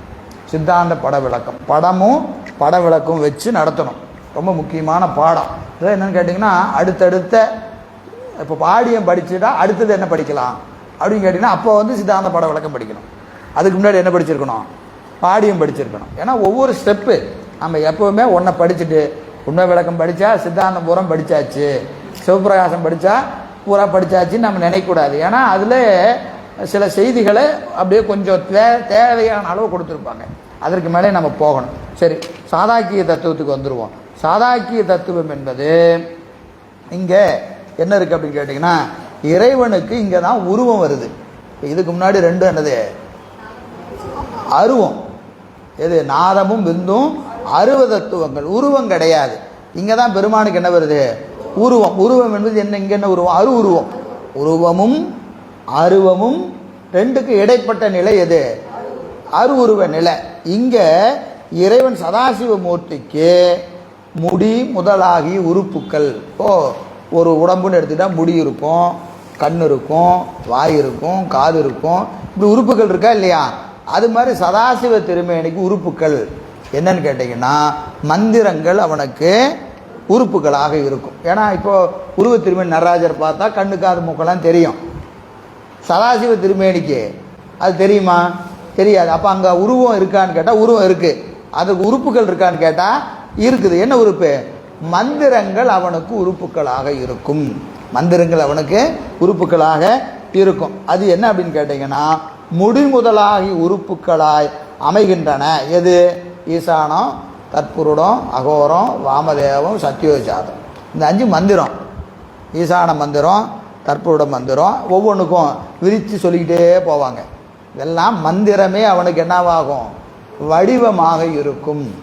மந்திரங்கள் இறைவனுக்கு வடிவமாக இருக்கும். எங்கே படித்தோம்? ஞாபகம் இருக்கா? சித்தியார்லேயே படித்தோம். மந்திரங்கள் இறைவனுக்கு வடிவங்களாக இருக்கும். எங்கே படித்தோம்? எங்கம்மா படித்தோம்? படித்து முடிச்சிட்டோம். சித்தியாரில் படித்து முடிச்சாச்சு. எங்கே படித்தோம்? ஞாபகம் இருக்கா? படித்தோம். ஞாபகம் இருக்கா? 76, 77, 78, 79. பாடல் எண் 76. அத்துவாக்கள் இறைவனுக்கு வடிவமாக இருக்கும். அத்வா மூர்த்தியாக இங்கு அறைகுவது என்ன என்னேன் நித்தனாய் அவற்று நீங்களா நிலைமையானும் சித்தனோடு அசித்திற்கெல்லாம் சேட்டித்தன் ஆகலாதும் அத்துவாவும் ஒரு வடிவென வைத்ததாம். 77. மந்திரம் ஒரு வடிவாக தந்திரம் சொன்னவாறு என்ன எண்ணின் சகத்திற்கு உபாதானம் விந்து மோகினி மான் என 3ஆம். இவற்றின் விந்து மேலாகி சிந்தையார் அதீதமான சிவசக்தி சேர்ந்து நிற்கும். படிச்சுமா இல்லையா? அப்போ இறைவனுக்கு அத்துவாக்கள் வடிவமாக இருக்கும், மந்திரங்கள் வடிவாக இருக்கும். மந்திரங்களிலேயும் 11 மந்திரம், 11 மந்திரம் அது சிறந்த மந்திரமாக சொல்லப்படும். சிறமந்திரமாக சொல்லப்படும். இதெல்லாம் 76, 77, 78, 79 பஞ்சமந்திரம். அதனில் தந்திரம் சொன்னவாறு என்ன எண்ணின் முந்திய தோற்றத்தாலும் மந்திர மூலத்தாலும் அந்தமிழ் ஆதிசக்திக்கு அசைத்தலாலும் ஆகுமன்றே. இல்லை, ஏற்கனவே படித்தது தான். சரிங்களா? அப்போ தனித்தனியாக வச்சிருக்கிறோம். எப்பவுமே படித்து என்ன செய்யக்கூடாது? பத்திரமா வச்சுக்கூடாது இல்லையா? வீட்டில் எல்லாம் இருக்குது. சமையல் கட்டுக்கு போனால் என்ன இருக்குது? பருப்பு இருக்குது, அரிசி இருக்குது, எல்லாம் இருக்குது. இருக்கா? இருக்குது. சாப்பிட முடியுமா? சாப்பிடணும்னா என்ன செய்யணும்? எல்லாம் எடுத்து எதை எவ்வளவு போடணுமோ போட்டு சமைச்சாதான் பயன்பாட்டுக்கு வரும். புரியுதா இல்லைங்களா? எல்லாம் படித்தாச்சு. படித்து எப்படி டப்பாவில் அரிசி பருப்பை போட்டு வச்ச மாதிரி அதை தான் அங்கே போட்டு வச்சுருக்குறோம். பயன்பாட்டுக்கு வரணுமா இல்லையா? எதை எங்கெங்கே அதில் இருக்கிறத எடுத்து உப்புனா இவ்வளோ போடு, அரிசினா இவ்வளோ போடு, பருப்புனா இவ்வளோ போடுன்னு போட்டு சமைச்சாதான் பயன்பாடு. படிக்கிற பாடம் என்ன செய்யணும்? பயன்பாட்டுக்கு வரணும். பயன்பாட்டுக்கு வரணும் முதல்ல எது எங்கே வச்சுருக்கிறோன்னு தெரியணும். உண்டா இல்லையா? அப்போ படிக்கிற போதே பாடத்தை எப்படி படிக்கணும்? இந்தந்த செய்தி இந்தந்த பாட்டில் இருக்குது, இந்தந்த செய்தி இந்தந்த பாட்டில் இருக்குன்னு தெரிஞ்சாதான் செய்தி சொன்ன உடனே அந்த பாட்டு வந்து முன்னாடி நிற்கணும். பீரோவில் துணியை அடுக்கி வைக்கிற மாதிரி இல்லையா? எப்படி?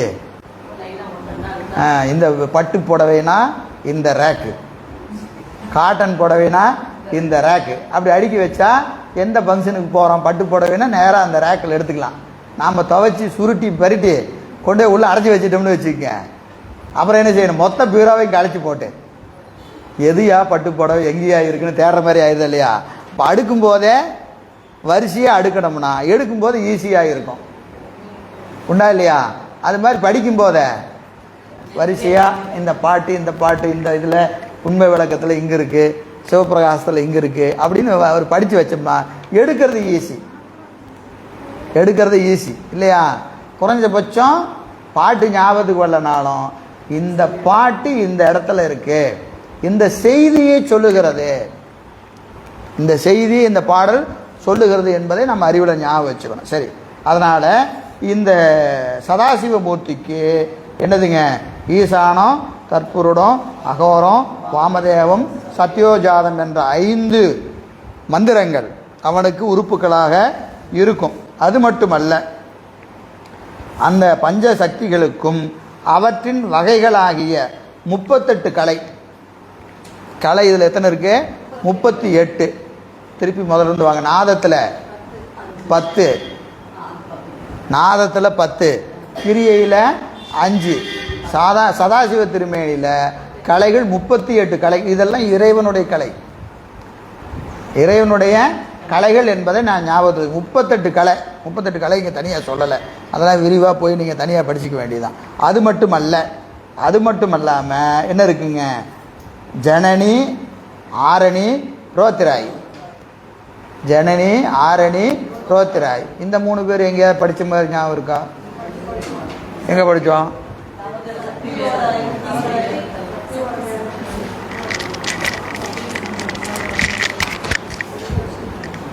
ஜனனி, ரோத்ராயி, ஆரணி.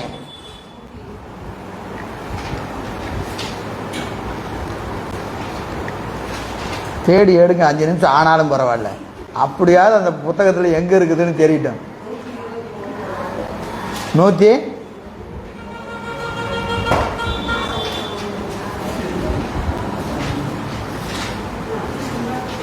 என்னங்கம்மா? சத்தமாக சொன்னீங்கன்னா அதெல்லாம் பரவாயில்ல. அந்த அம்மா பதில் தெரிஞ்சு காது கேட்க அது சத்தமெல்லாம் சொல்லுது.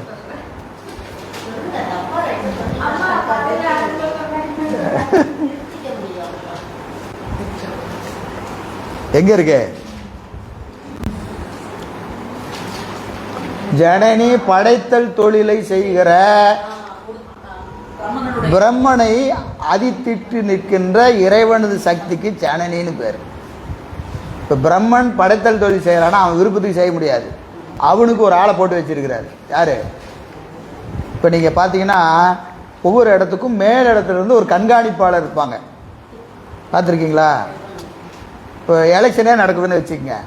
எலெக்ஷன் நடக்குதுன்னா டிஸ்ட்ரிக்க்கு ஒரு கண்காணிப்பாளர் இருப்பார், ஒவ்வொரு பூத்துக்கும் ஒரு கண்காணிப்பாளர் இருப்பார். இவர் யாருன்னா சென்ட்ரல் கவர்மெண்ட்டில் எலெக்ஷன் கமிஷனருடைய நேரடி பார்வையில் இருப்பார். இங்கே இருக்கிறவங்க வேலை எல்லாரும் செஞ்சுட்டு இருப்பாங்க, இவர் அதை கண்காணிச்சுக்கிட்டே இருப்பார். இவர் அந்த இன்ஸ்ட்ரக்ஷனை இவங்க எல்லாம் ஃபாலோ பண்ணுறாங்களா அப்படின்னு பார்ப்பார். இவருடைய ஆணை வழியில் என்ன செய்யணும்? இங்கே இருக்கிறவங்களாம் வேலை செய்யணும். அதே மாதிரி பிரம்மன் படைத்தல் தொழில் செய்யணும்னா அவனை அதித்திட்டு நிற்கின்ற இறைவனது சிற்சக்தியின் ஒரு கூறுக்கு ஜனனின்னு பேர். ஆரணி என்பது காத்தல் தொழில் செய்கின்ற திருமாலை அதித்திட்டு நிற்கின்ற இறைவனது சக்திக்கு ஆரணின்னு பேர். ரோத்ராய் என்பது அழுத்தல் தொழில் செய்யக்கூடிய உருத்திரனை செலுத்துகின்ற இறைவனது சிற்சக்திக்கு ரோத்ராயின்னு பேர். இந்த 3ம் சதாசிவ திருமேனியில் இருக்கக்கூடிய இறைவனது சக்தி. அப்போ சதாசிவ திருமேனி தான் படைத்தல், காத்தல், அழித்தல் ஆகிய 3 தொழிலையும் எங்கிருந்து கீழே இருக்கிற புவனம் வரைக்கும் இது யார் வேணால் வேலை செஞ்சுட்டு இருக்கலாம். அவர்களை செலுத்துவது எது? சதாசிவ தத்துவம் தான். சதாசிவ தத்துவம் தான் உலகத்தில் 224 புவனத்தையும் படைத்து காத்து அழிகின்ற திருமால், பிரமன், உருத்திரன் ஆகியோரை செலுத்துகிற ஜனனி, ஆரணி, ரோத்ராய் இந்த 3க்கும் உரிய தத்துவமாக இருப்பது. இதெல்லாம் அடிஷனல் இன்ஃபர்மேஷன். இதெல்லாம் நம்ம முன்னாடி படிச்சிருக்க மாட்டோம். இதுக்கு முன்னாடி ஒரு பாட்டை நம்ம படித்தோம். எங்கே படித்தோம்?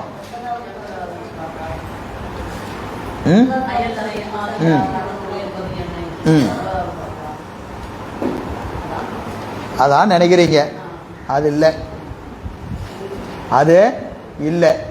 80 கிடையாது, 82. இருங்க நானே சொல்லிடுறேன்.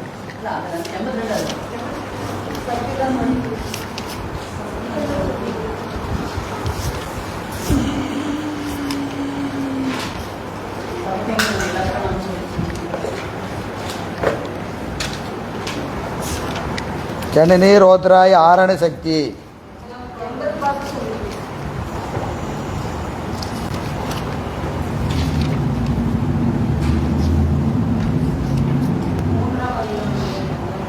இருங்க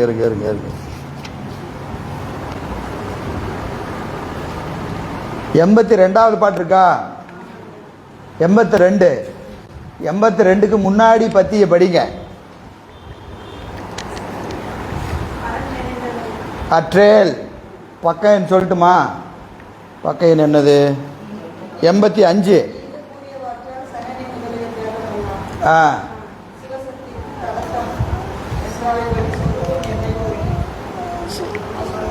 அதில் தான் வருது. சனனி முதலிய பேதமெல்லாம். சனனி முதலிய, சனனினா சனனி ரோத்ராயி ஆரணி ஆகிய சக்திகள் இறைவனுக்கு தடத்தம்னு சொன்னான். அவனுக்கு சொரூபம் என்ன அப்படின்னா ஞானம்தான் அவனுக்கு சொரூபம் அப்படிங்கிற கருத்து இங்கே வைக்கிறார். இங்கே சனனிங்கிறது இங்கே தான் வருது. சரியா? சரி இருக்கு, ரைட்டு, சரி அதை விட்டுருவோம். அடுத்து இங்கே வந்துடலாம். சதாசிவத்தை முடிச்சாச்சு. மத்திமை வாக்குக்கு இடம். அடுத்தது ஈஸ்வர தத்துவம். ஆனந்தர் இங்கே யார் இருக்காங்க? ஆனந்தர், சூக்குமர், சிவோத்துவர், ஏகநேத்திரர், ஏகருத்திரர், திருமூர்த்தி, ஸ்ரீகண்டர், சிகண்டி ஆகிய அட்டவித்தேஸ்வரர். மகேஸ்வர தத்துவத்தில் அட்டவித்தேஸ்வரர் இருப்பாங்க. சரியா? அவங்களுக்குரிய இடம் இது மகேஸ்வர தத்துவம். சுத்தவித்தை. சுத்தவித்தையில் அது ரொம்ப விரிவாக சொல்கிறாரு. இங்கே யார்? பெருமான் இருப்பார். பெருமானே என்ன செய்வார்? அயனாக இருப்பார், திருமாலாக இருப்பார், உருத்திரனாக இருப்பார். சரி, இந்த அளவில் இதை வைத்துக்கொள்வோம். அடுத்தது அசுத்தமாய்க்கு போயிடலாம். மாயா தத்துவம். மாயை. அசுத்தமாயில் முதல் தத்துவம் என்னது? மாயை. இந்த மாயை என்பது அசுத்த மாயை காரியப்படுத்துவர் சிவனது ஆணைவழி நிற்கும் அனந்த தேவர். அசுத்த மாயை காரியப்படுத்துவர் ஆனந்த தேவர், நமக்கு தெரிஞ்ச செய்தான். இவர் அட்டவித்தேஸ்வரர்களில் முதல்வர். அட்டவித்தேஸ்வரர் எங்கே இருப்பாங்க? மகேஸ்வர மூர்த்தத்தில் அங்கே இருப்பாங்க. அதில் 8 பேர். அதில் முதல்ல இருக்கிற அனந்தர். அந்த அனந்தர் தான் என்ன செய்வார்? அசுத்தமாயை காரியப்படுத்துவார். இவரால் பக்குவப்பட்ட மாயையே மாயை என்ற தத்துவமாக சொல்லப்படுகிறது. சரியா? இது மாயை, அவ்வளோதான். கால தத்துவம். கால தத்துவத்தை பற்றி தான் ரொம்ப விரிவாக சொல்கிறாரு. ஆராய்ச்சி செய்யலாமா வேண்டாமான்னு நீங்கள் தான் சொல்லணும். கிட்டத்தட்ட எத்தனை பக்கம் சொல்கிறாரு? 5 பக்கம் எழுதுகிறாரு காலத்தை பற்றி. நமக்கு காலத்தை பொறுத்த வரைக்கும் என்ன தெரியும்? எல்லை, பழம், புதுமை, கடந்த காலம், நிகழ்காலம், எதிர்காலம். காலத்தை பற்றி பாடியத்தில் இந்த நூலில் யார் 5 பக்கம் எழுதுகிறார். சும்மா ஒரு பக்கம் படிப்போம், மேலே போகிறதா இல்லையான்னு முடிவு பண்ணிக்கலாம். சரியா? மேற்கூறிய மாயா தத்துவத்திலிருந்து முதற்கண் கால தத்துவம் தோன்றும். முதற்கண் கால தத்துவம். முதல்ல மாயை, அது எடுத்தது காலம், நியதி, கலை. எழுதி போட வேண்டியது இல்லை. எழுதி போடணுமாம்மா? எழுதி போட்டால் நல்லா தான் இருக்கும். அப்படியா? தேவையில்லை, ஏற்கனவே பல முறை படித்தது தான் கால தத்துவம். சரியா? கால தத்துவத்திற்கு தோற்றம் கூறி காரிய பொருள்களில் ஒன்றாக வைத்து எண்ணினால் அது அனாதியாகாது, ஆதியே ஆம்.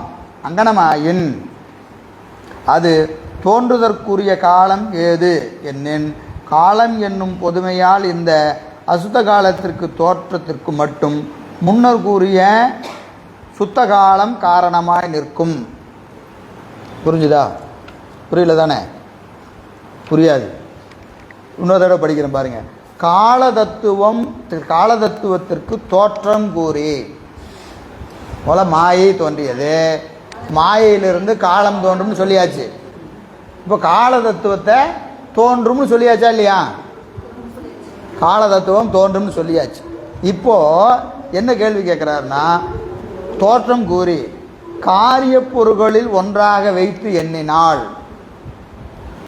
காரிய பொருள், அப்போ பொருள் ரெண்டு வகைப்படும், காரணப்பொருள், காரிய பொருள். காரிய பொருள்னு சொன்னாவே அதுக்கு என்ன வேணும்? காலம் வேணும். காலம் வேணும். தோன்றியதே என்னைக்கு? என்னைக்குன்னு சொல்லணுமா இல்லையா? தோன்றியதுன்னு சொன்னா என்ன அர்த்தம்? வந்தான். எப்போ வந்தான்? காலம் சொல்லாம நீங்க என்ன செய்ய முடியாது? தோற்றம் சொல்ல முடியாது. தோற்றம் சொல்லணும்னாவே என்ன வந்துடும்? காலம் வந்துடும். தமிழுக்கு ரொம்ப சிறப்பு அதுதான். நல்லா அழகா சொல்லுவாங்க. அதாவது செய்தான், செய்தான், சரிங்களா? தமிழுக்கு இதுதான். இப்போ இதை விட்டுட்டு தமிழோட சிறப்பு சொல்கிறேன். செய்தான், இதில் 3 செய்தியை சொல்கிறேன். ஒன்று காரியம், என்ன காரியம் செஞ்சாலும் ஒரு காரியத்தை சொல்லியாச்சு. காலம் சொல்லியாச்சு, கடந்த காலம். பால் சொல்லியாச்சு, ஆண்பால பெண்பாலம். ஒரே சொல்லல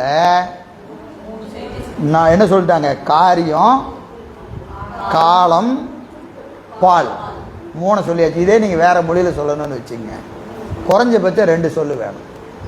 he did, ஆங்கிலம் சொல்லணும்னா he did. அப்போ அவன் செய்தான். வெறும் டிட் அப்படின்னா இது என்னது இருக்கும்? ஒண்ணுமே இருக்காது. புரியுதுங்களா? இப்போ தமிழுக்கு மட்டும்தான் இப்படி ஒரு சிறப்பு இருக்கு. இது நான் உதாரணத்துக்கு சொல்றேன். ஒரே சொல்லல பால் சொல்லலாம், காலம் சொல்லலாம், வினை சொல்லலாம். செய்வான், சரிங்களா? செய்வாள், பால் வந்துருச்சு, செயல் வந்துருச்சு, வினை வந்துருச்சு, செயல் வந்துருச்சு, காலம் வந்துருச்சு, 3மே வந்துருச்சு. புரியுதுங்களா? இது தமிழுக்கு சிறப்பு.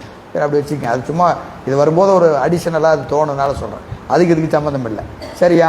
இப்போ பாருங்க, காலம் தோன்றியது அப்படின்னு சொன்னால் இதுக்கு என்ன செய்யணும்? காரிய பொருள் ஆயிடுச்சு. இப்போ தோன்றியதுன்னு சொன்னா என்ன அர்த்தம்?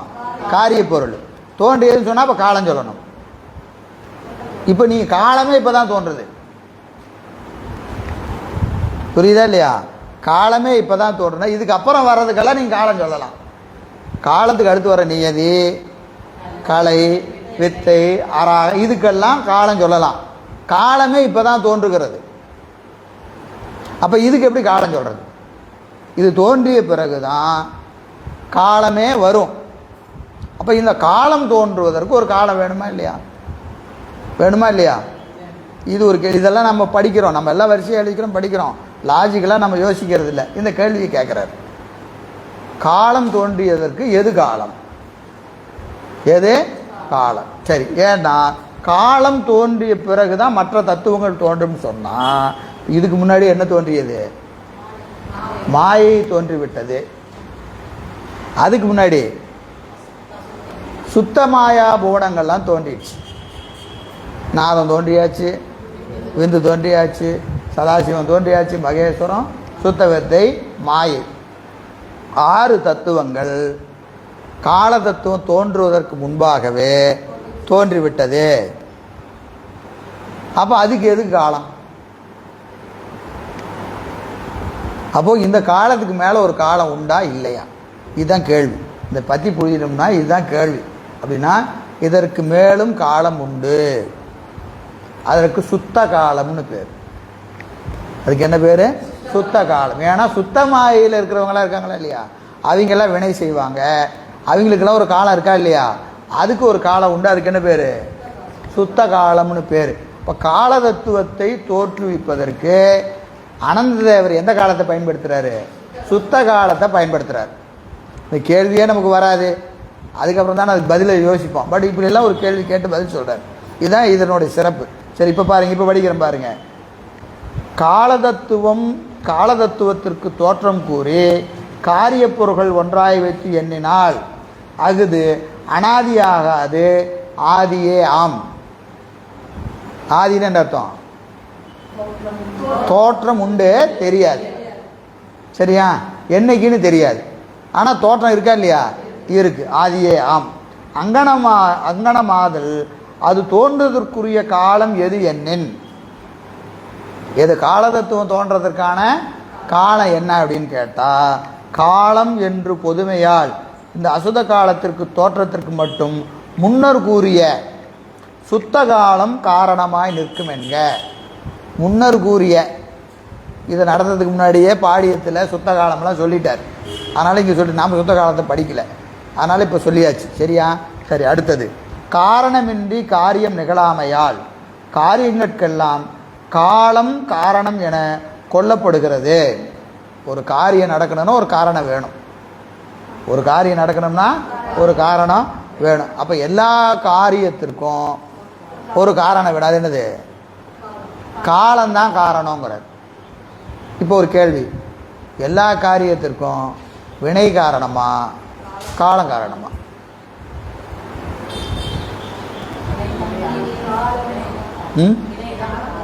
அப்போ காலம் காரணம் சொல்வது அந்த வினையும் காலத்தின் வழிதான் வரும். வினைதான் காரணம், ஆனால் வினை எப்படி வரும்? காலம் வழியாக தான் வரும். அதுக்குரிய காலம் வந்தால் தான் அந்த வினை நமக்கு இன்பத்தை கொடுக்கும், துன்பத்தை கொடுக்கும், எல்லாத்தையும் எது வழியாக கொடுக்கும்? காலத்தின் வழியாக தான் கொடுக்கும். அதனால் காலம்தான் முதற் காரணம், வினை தான் வினை அதற்கு வழி நிற்பது என்று சொல்வதில் குற்றமில்லை. ஆனால் வினை தான் காரணம், புரியுதா இல்லைங்களா? அந்த வினை எது வழியாக வரும்? இப்போ நம்ம நாளைக்கு ஒன்று வரப்போகுதுன்னா வினை ஏற்கனவே செஞ்சு வச்சிருக்கிறோமா இல்லையா? செஞ்சு வச்சிருக்கிறோம். அப்போ ஏன் இன்னைக்கு ஏன் வரல? அந்த வினையை ஊட்டுவதற்கான காலம் வரலை. வினை ஏற்கனவே இருந்தாலும் அது காலம் வருகிற போது தான் அனுபவத்திற்கு வரும். அதனால் வினை தான், வினை எது? காலத்தின் வழி தான் தொழில்படும். சரி,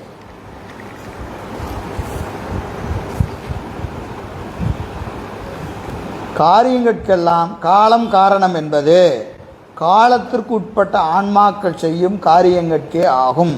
எனவே காலம் கடந்த இறைவன் செய்யும் காரியங்களுக்கு காலம் வேண்டாமையால் சுத்த தத்துவங்கள் சுத்த சிவனால் சுத்த மாயையில் நேரே தோற்றுவிக்கப்படுகின்றது. இதை பற்றியே சிவஞான சித்தியாரில் சுத்த தத்துவம் சிவந்தன் சுதந்திர வடிவமாகும் நித்தமென்று உரைப்பர். நித்தமென்று உரைப்பர். காலம் நீங்கிய நிலைமையாலே முற்பாடு பிற்பாடு வைத்திலர். எங்கே படித்தோம்? சிவஞான சித்தியாரில். எந்த பாட்டு?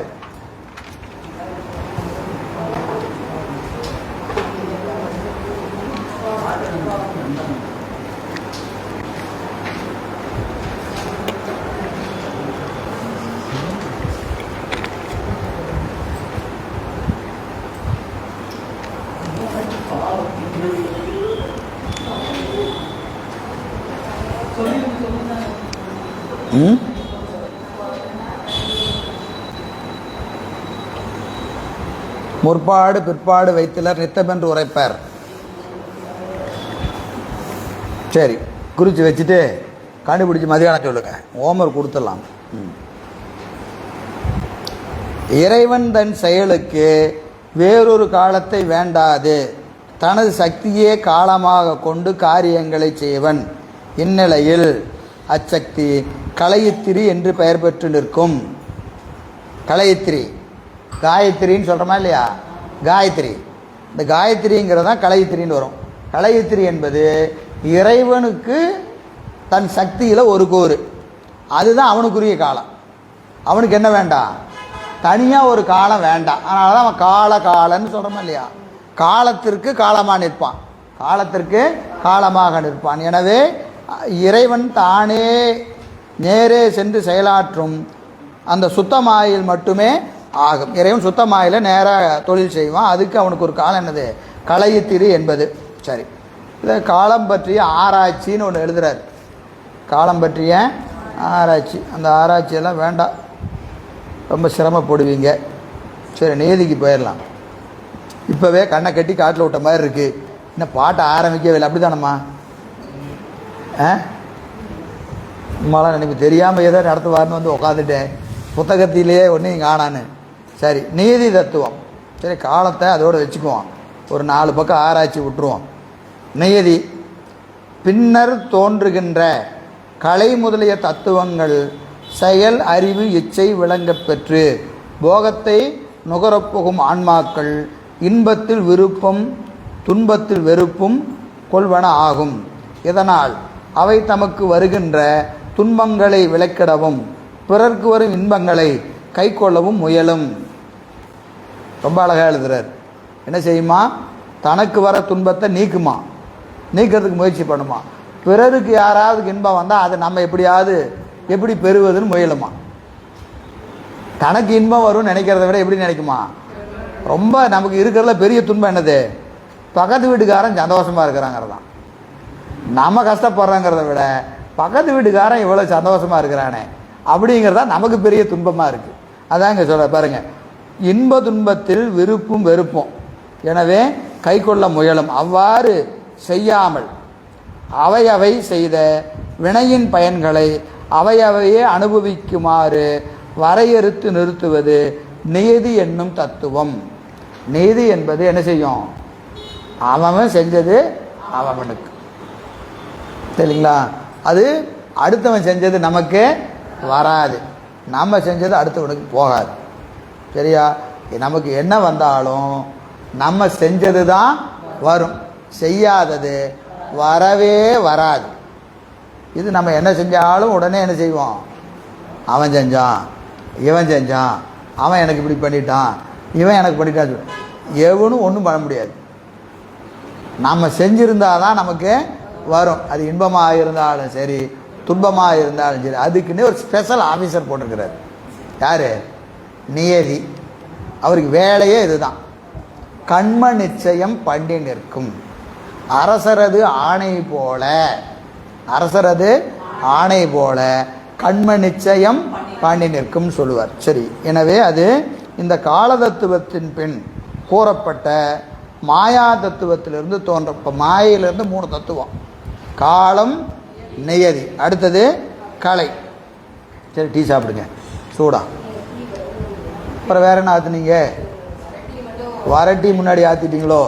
நான் வர்றதுக்கு முன்னாடி நான் வரட்டியை முன்னாடியே சொல்லிட்டேன். சரி, ரைட்டு.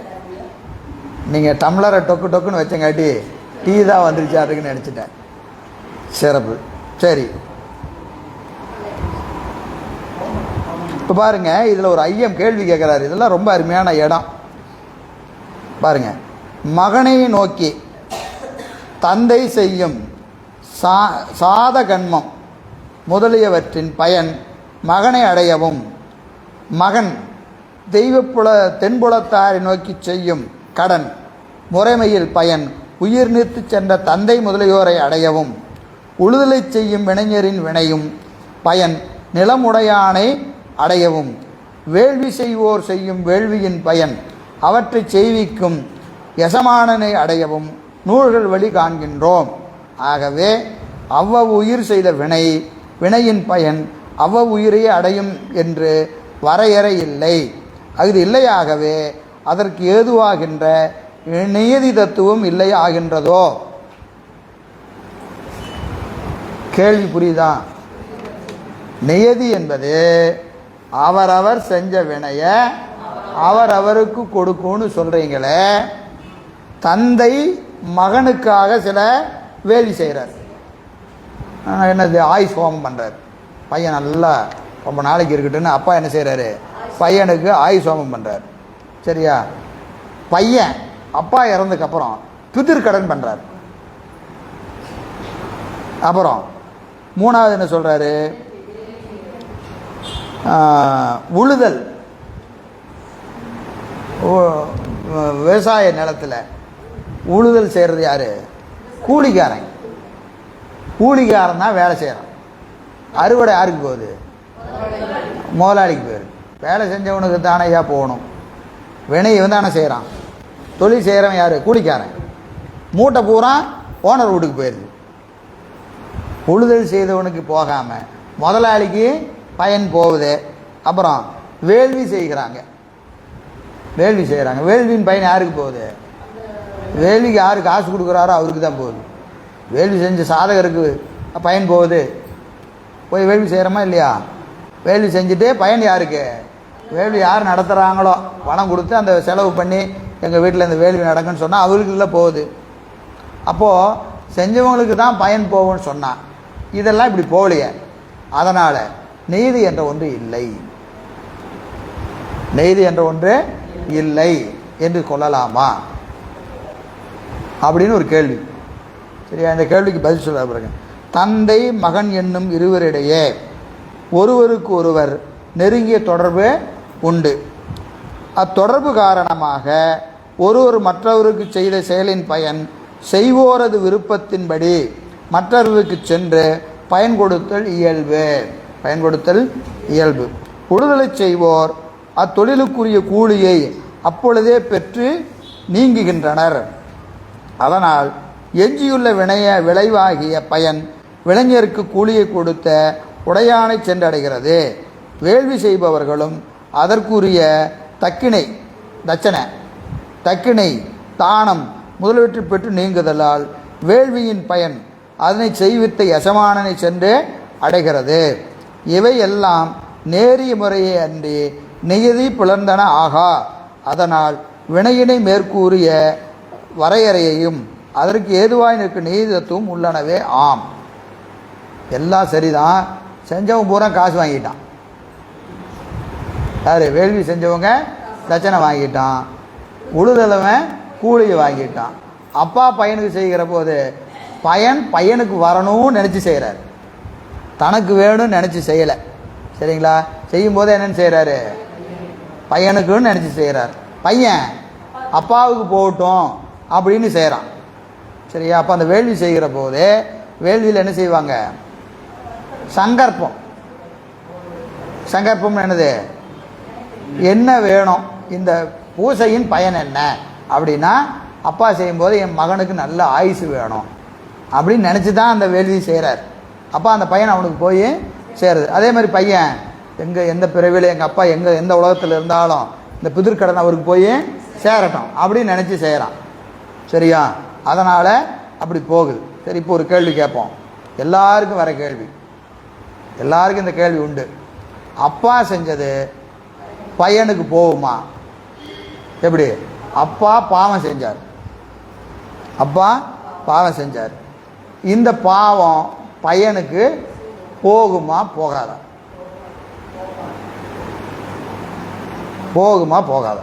இது ரொம்ப முக்கியமான கேள்வி.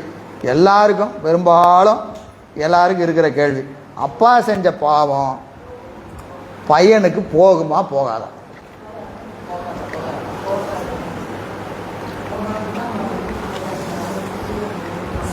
போகுங்கிறவங்க எல்லாம் கை தூக்குங்க.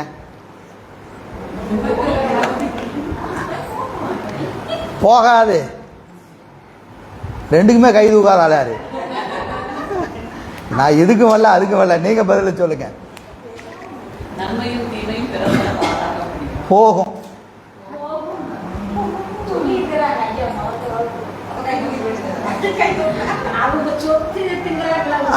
ஏன் போகும்னு கேட்டீங்கன்னா, பொதுவாகவே ஒரு அப்பா பையன் அப்படின்னா அது வினைவழி சம்பந்தம்.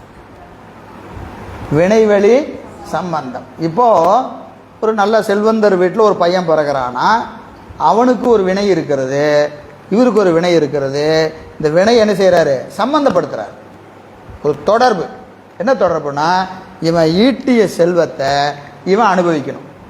இப்போ அவன் நல்ல சௌகரியமாக வாழ்கிறான். எப்படி? சின்ன வயசுலேருந்தே எந்த சௌகரியத்துக்கும் குறையில்லை, நல்லா வாழ்ந்து ஒரு 25 வயசு ஆகுது. 25 வயசு வரைக்கும் இவன் அனுபவித்த போகம் இருக்கா இல்லையா? இந்த போகம் எதனால் வந்துச்சு? அப்பா ஈட்டிய செல்வத்தால் வந்துச்சு. அந்த செல்வத்தை இவன் அனுபவிக்கிறானா இல்லையா? அனுபவிக்கிறான். இந்த செல்வம் எப்படி வந்துச்சு? நல்ல வழியில் வந்துச்சா கெட்ட வழியில் வந்துச்சு? ஓரை அடித்து உலையில் போட்டு காசு இவன் சம்பாதிக்கிறான். காசை சம்பாதிக்கிறான். இந்த சம்பாதிச்ச காசை பையன் அனுபவிக்கிறான். சரியா? போகும்போது இவன் மொத்தத்தையும் இவனை அனுபவிச்சுட்டு போனான். பையன் மட்டும் இல்லை, அப்பா, அம்மா, மனைவி, வேலைக்காரன், இந்த செல்வத்தை யாரெல்லாம் அனுபவிப்பதற்கு உரிமை உடையவர்களாக இருக்கிறார்களோ அவர்களுக்கெல்லாம் இந்த வினை சம்பந்தம் உண்டு. வினை சம்பந்தம் உண்டு. அப்போ அவனுக்கு என்னங்க, இவன் தான் என்னன்னா அந்த சம்பந்தம் இருக்கிறனால தான் அவன் வந்து பிறக்கிறான். பிறக்கிறதே அவனுக்கு என்ன இருக்கு, இந்த பாவத்தை பங்கு கொள்ள வேண்டுகிற வினை அவனுக்கு இருப்பதினால அவன் அந்த வீட்டில் போய் பையனா பிறக்கிறான், அந்த செல்வத்தை அனுபவிக்கிறான், அந்த வினையில் பங்கு பெறுகிறான். அப்போ இவன் இறந்து போனானா மொத்த செல்வமா இவனுக்கு தானே போகுது. அப்போ ஒரு அதர்மத்தின் வழியாக ஈட்டிய பொருளை உரிமை கொள்ளுகிற தன்மை இவனுக்கு வருகிற போது அப்பா செஞ்ச பாவம் அவரோட போயிருமா? செல்வத்தை நீ உரிமை கொள்ளுகிற போது அவர் செஞ்ச பாவத்தையும் உரிமை உனக்கு வந்து சேரும். அவர் செஞ்சதுக்கு பயன் அவருக்கு உண்டு. அதுக்காக இவன்கிட்ட கொடுத்துட்டு அவரு ஃப்ரீயாக போயிட முடியாது. செஞ்ச பாவம் அவருக்கு உண்டு, அனுபவிக்கிற பாவம் இவனுக்கு உண்டு. புரியுதுங்களா? அதனால இதெல்லாம் வினை கணக்கு என்பது எப்படி இருக்கும், அப்படியே வலைப்பின்னல் போல. ஒரு வினை எடுத்துக்கிட்டீங்கன்னா, ஒரு ரூபாய் எடுத்துக்கிட்டீங்கன்னா 10 பைசா இவனுக்கு, 20 பைசா இவனுக்கு, 5 பைசா இவனுக்கு, 2 பைசா இவனுக்கு, 50 பைசா எனக்கு. இந்த 1 ரூபா நான் ஈட்டினேன், புண்ணியத்தால் ஈட்டினேன்னா யார் யார் 10 பைசா 20 பைசா சாப்பிட்டாங்கன்னா அவங்களுக்கெல்லாம் அந்த புண்ணியத்தில் பங்கு போகும். பாவத்தில் ஈட்டினேன்னா அந்த பாவத்தில் இந்த 5 பைசா 2 பைசா 10 பைசா 20 பைசா 30 பைசா எல்லாத்துக்கும் போகும். யார் யாருக்கு போதோ அவங்களுக்கெல்லாம் புண்ணியமும் பங்கு பெறும், பாவமும் பங்கு பெறும். அப்போ அவரவர் செஞ்சதான்னா செஞ்சது தான். எப்படி போகும்னா டிரான்ஸ்ஃபர் ஆகுது. எப்படி? வினை சம்பந்தம் இல்லையா? இப்போ பக்கத்து வீட்டுக்காரனுக்கு போகுமா? போகாது. ஏன்? அவனுக்கு நான் கொடுக்குறதுக்கு நான் பைத்தியக்காரனா? யாருக்கு கொடுப்பேன்? என் பையனுக்கு தான், என் பிள்ளைக்கு தானே நான் வைக்கிறேன். அப்போ அவனுக்கு போகுமா? போகாது. புரியுதா? சரி, டீ சாப்பிடுங்க.